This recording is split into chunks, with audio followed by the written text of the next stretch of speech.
Good morning, students. From today we are going to start with our chapter number 4, that is the banking and the monetary policies. Now in this banking and the monetary policies we are going to study out the following topics, that is the evolution of the bank, meaning of the bank, classification of bank. In the classification there are two main subpoints, that is the commercial bank and central bank.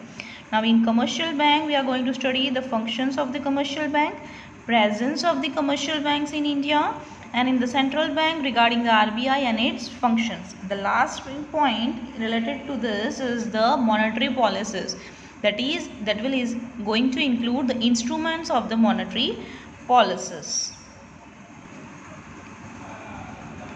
Now after that, the first thing we are going to learn here, that evolution of the bank.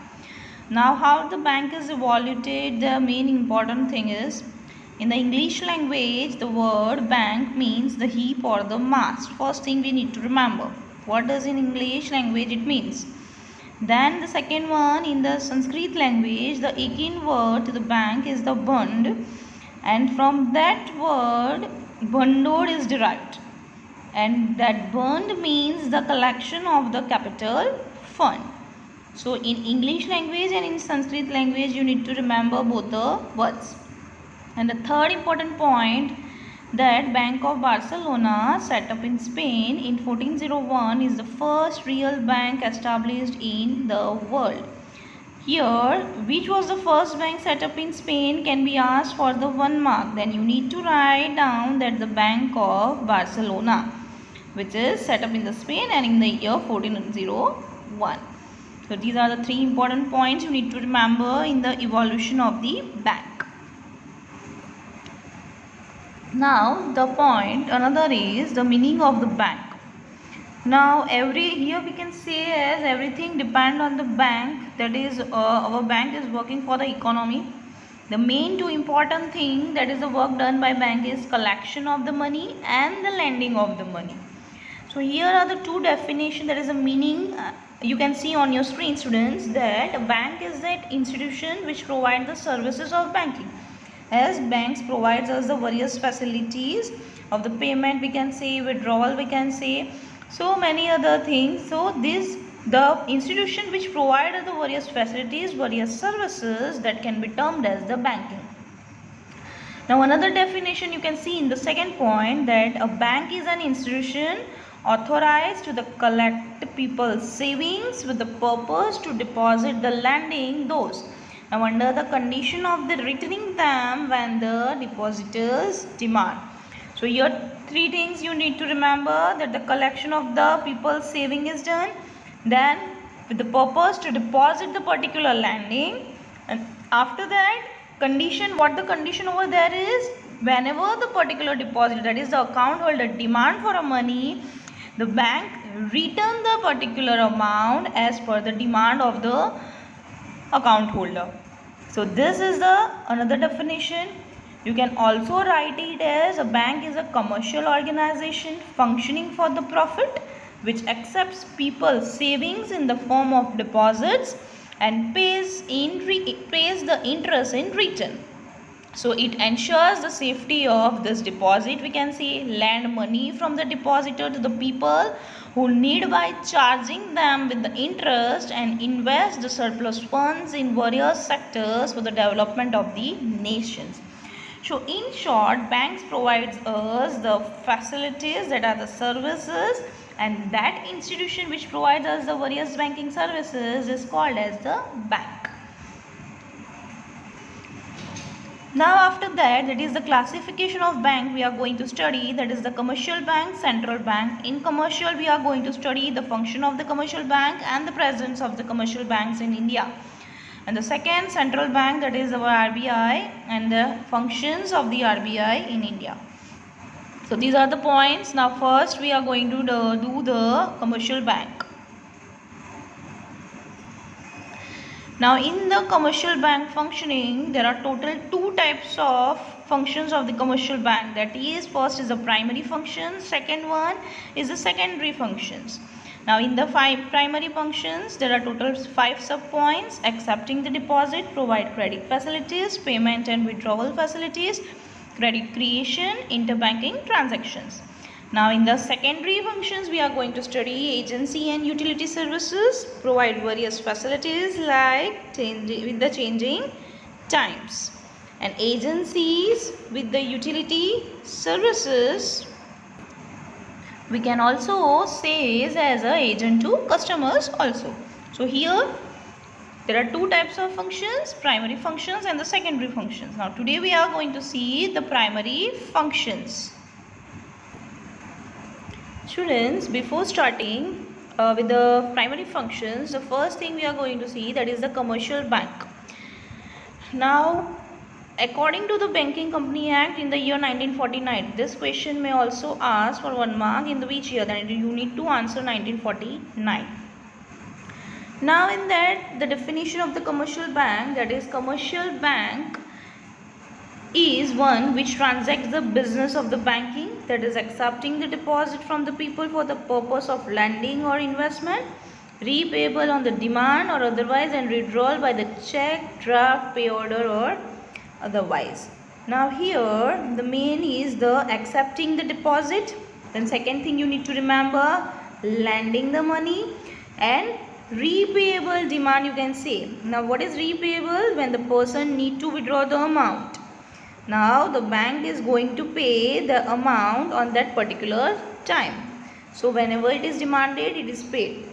So these are the things. Now here the main thing is also there that bank also put some reserve, and that after that they will give that particular reserve amount to the person who is in need of the loan. So this is the commercial bank definition we can write. And third point, you can see that commercial bank is a business unit which provide the banking services for profit. Now here also the commercial banks is earning the profit. Now question mark is how they will earn the profit. Now you can see in the fourth point that lending rate of interest is higher than the rate of interest which banks gives on the deposit, and the difference between the two is the profit earning. Hence banks are called as the commercial institutions. Now I am giving you an example where here we take an example of Mr. Jay. Now Mr. Jay is depositing 1000 rupees in a bank. So the bank will give the rate of interest of 3 to 6%. Here if we take an example that bank is providing 3% rate of interest. Now bank will put some amount as a reserve.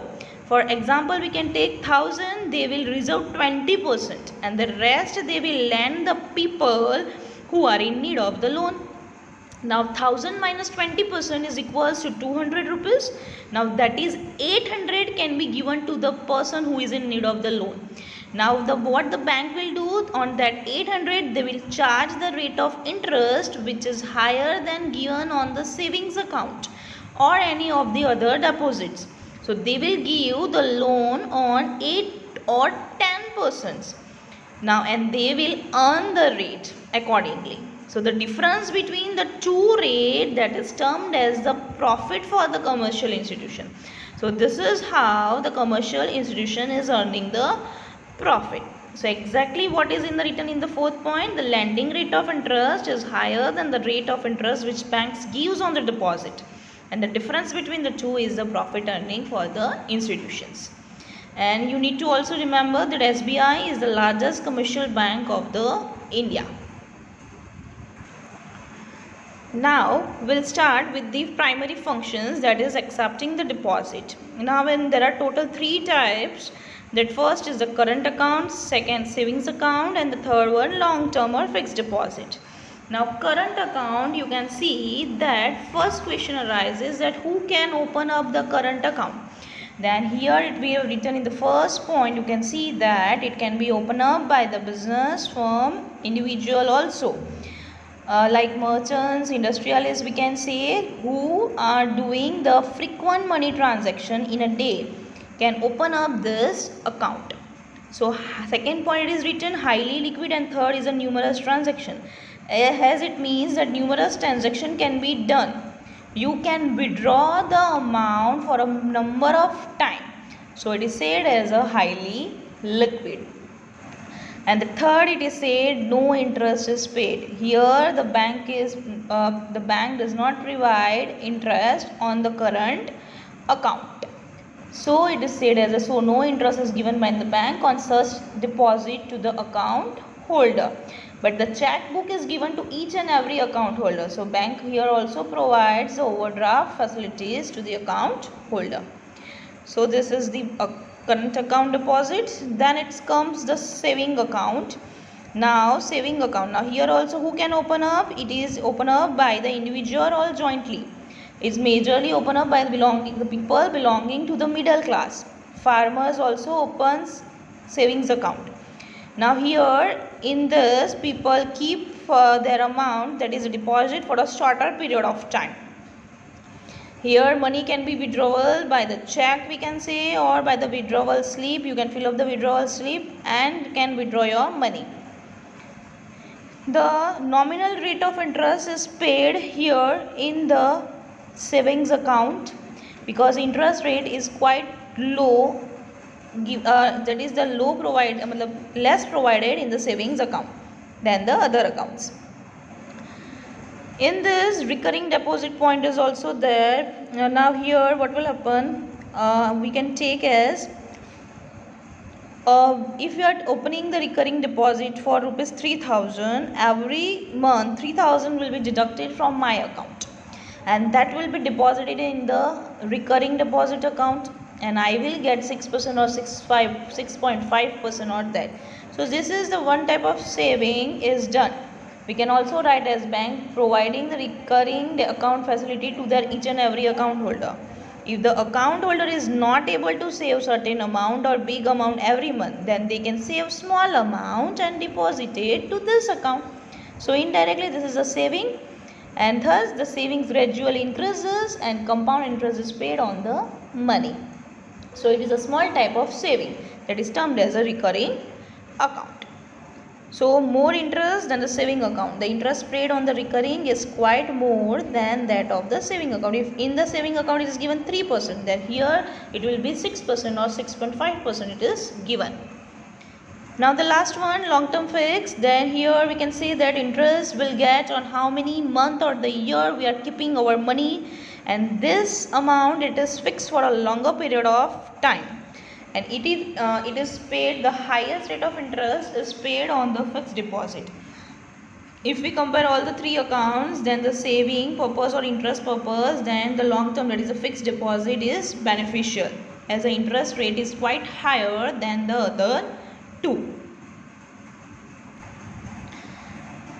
Now another point, that is second, providing the credit facilities. Now here when the individual or the business required money for the personal or the investment purpose, we can say as if you want the money or there is a loan facility for the personal purpose or investment purpose. We can take an example like for the marriage purpose, if you want to buy the new car, or you can want to set up the new business.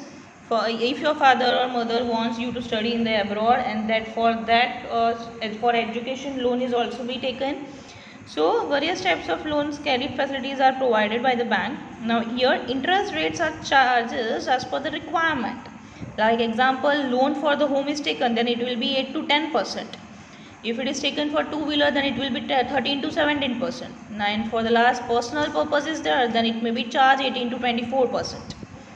And the last, you may need to remember the tenure, that is for 1 marks can be asked. Short term it is 1 year, for the medium term it is 1 to 5 years, and for the long term it is 5 to 15 years. So this tenure can be asked for the 1 mark, that for the short term how many years, then you need to answer 1 year. So providing the credit facilities, the loan facility, you need to remember the example like for marriage, for car, for setting up the new business, for the further educations. And the charges, interest rate charges are as per the requirement accordingly. So this is our second point, that is providing the credit facility. Now the third point, you can see on your screen, student, that banks provides easy payments and withdrawal facility to each and every account holder. Now account holder can pay and withdraw the money by the various, that is by check, you can say, withdrawal slip, debit, credit card, ATM, internet banking, etc. So there are here the point you can see that first is through the check. Now through the check you can go to the teller counter, give the check, and they will give you the money very easily. So you can be withdrawal can be done very easily. Then second, through the withdrawal slip. Now if you don't have the check, then you can fill up the withdrawal slip and give it to the teller counter, and they will give you the money very easily. The third is transferred by the demand draft, and fourth is transferred by the pay order. Both are somewhat opposite, but you need to understand together, so you can easily able to find out how it is done. If the demand draft don't need to in demand draft you don't need to carry any money by the cash to whoever you want to pay. Now now you can pay with the help of the demand draft directly. Now main thing you need to remember, if you are in Surat then you need to pay in Anand, then the demand draft is used. Now, and if it is in the same city, that is from Surat to Surat, if you want to pay, then you are going to pay through the pay order. Okay, so this is the difference between the demand draft and the pay order. Demand draft in the different cities, that from Surat to Anand you need to pay, and then if it is in the same city, then you can able to pay with the pay order. So it can be transferred by the pay order. Then the ATM facility, that is automated teller machine. The 1 mark it can be asked the full form of ATM. So we can easily transact with the ATM also. Payment and withdrawal facilities are quite easier. Then credit card, debit card facilities, that is the plastic money we are using. That also makes our payment withdrawal too easy. The last one, net banking. We can also do the payments and the withdrawal with the help of the NIFTY, RTGS. That is NIFTY means National Electronic Fund Transfer, and the RTGS means the real time gross settlements. So net banking also makes works very much easier. Now the fourth point you can see is the credit creations. Now banks create money from the existing stocks of the money, whichever the stock, that is the reserve. We have already seen that the reserve amount they are utilizing for the person who are in the need of the loan. So existing stock is important over here. Now second point, you can see that when the credit creation of a bank increases, the supply of money also increases, and when there is a decrease in the credit creations, the supply of money decreases. It means that you can see in the table that in bank A, net deposit is 1000 and you can see the reserve is 200, and the last new loan will be the 800. As and when the bank creation is 1000, the supply of money increases. So supply of money is 800 at that time. Now you can see in the B1 that the credit creation of bank is 800. The supply in that 800, the bank supply of money, we can see that it is also decreases. Bank creation decreases, supply also decreases. If bank creation is high, the supply is high. Now in the C also you can see that creation of the bank is 640. So in that the supply of money is also decreases.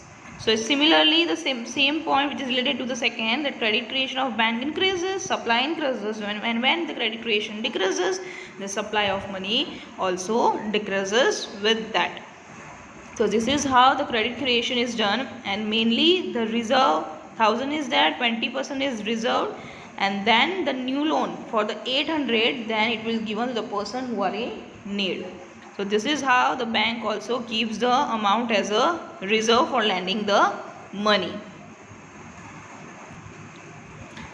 Now the last one you can see is fifth point, that is the interbanking transactions. Now here banks provide long-term and the short-term credit to one another bank. Here if I take an example like two participants, that is SBI and the BOB bank, that is State Bank of India and our Bank of Baroda. Now if the SBI is in need of the fund, that is 500 crores SBI wants, then asking to the Bank of Baroda. Now Bank of Baroda will lend the money, but through the central government, then it will be called as a call money.